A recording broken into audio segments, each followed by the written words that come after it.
Welcome to the Doomsday Pantry. Today we make canned food medley. Here I am staring at my canned food selection. And we're just going to pick some random ingredients, going for starch, vegetable, and maybe some bits of color. So, up next I'll show you the cans I picked. Alright, so here we are. These are the cans I have chosen. They are the chosen ones. In case you haven't figured it out, I really like beans. Beans are good. Beans are good. And stuff.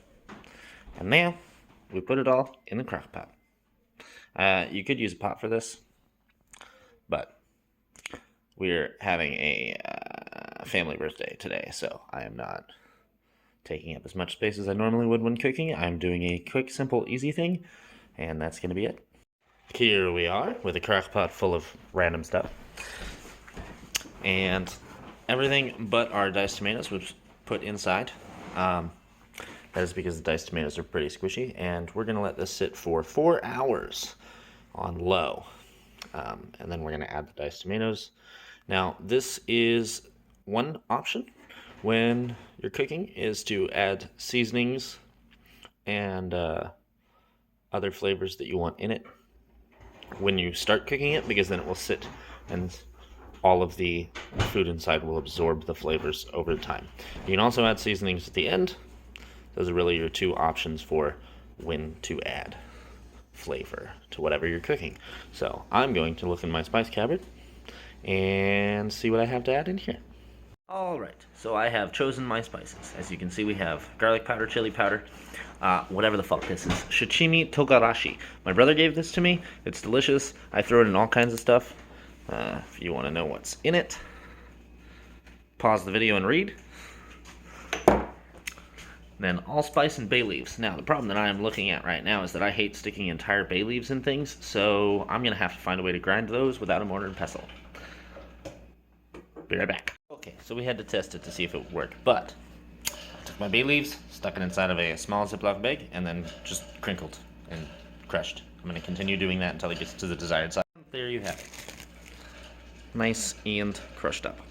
So, now we're going to take that, and then our other spices, and we're going to add them in. Bay leaf. Garlic goes good with everything. Chili powder for spice.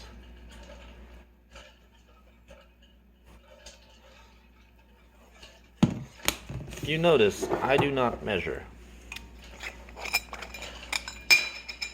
I just feel it.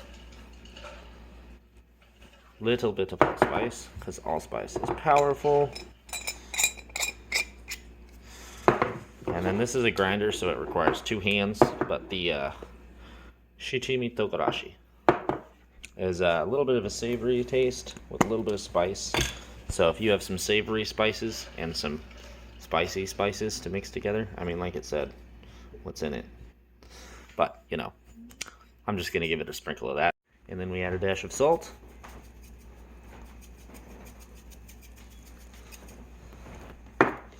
And a dash of regular pepper.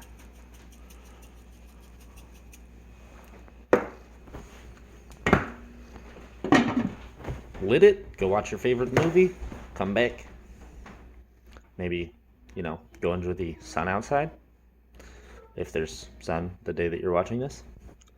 But just gonna sit on low. As you can see, since I set the timer, it's at 3:49, so that took us 11 minutes to go through our pantry and try and find spices and then crush up bay leaves. So, on to the next step. So here we are, hours later. Unfortunately, I had to delay all of my videos because there was a house full of people.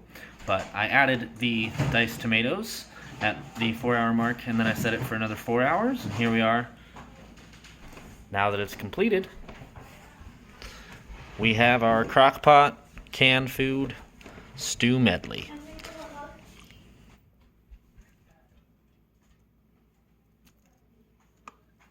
Now I'm gonna put this in individual containers and freeze it. Probably gonna go with Ziplocs.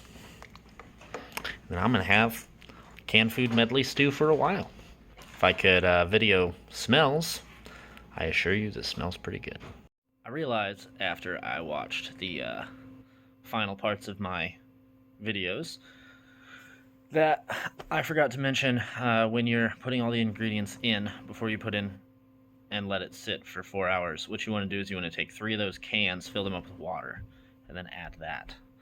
I use this method purely because of the same reason that when you're making orange juice from like the cans of orange juice or other fruits, that you want to use that container because it's going to get the last remnants of whatever's in it into your stew. So that's it. That's the final part that I forgot. 3 cans of water, and then you're going to have plenty of liquid for all of it to soak and saturate up. And if you reheat it afterwards, you can add more liquid if you want to, and then it'll have a closer to stew consistency. I don't know. I like less liquid in my stews, personally. I like lots of chunks. And that leads to being super filling for me. Anyways, hope you enjoyed. And that concludes another episode of Doomsday Pantry. Hope you guys enjoyed, and I hope you find it helpful. Maybe drew some inspiration from it. And good luck in your future endeavors. Catch you guys next time.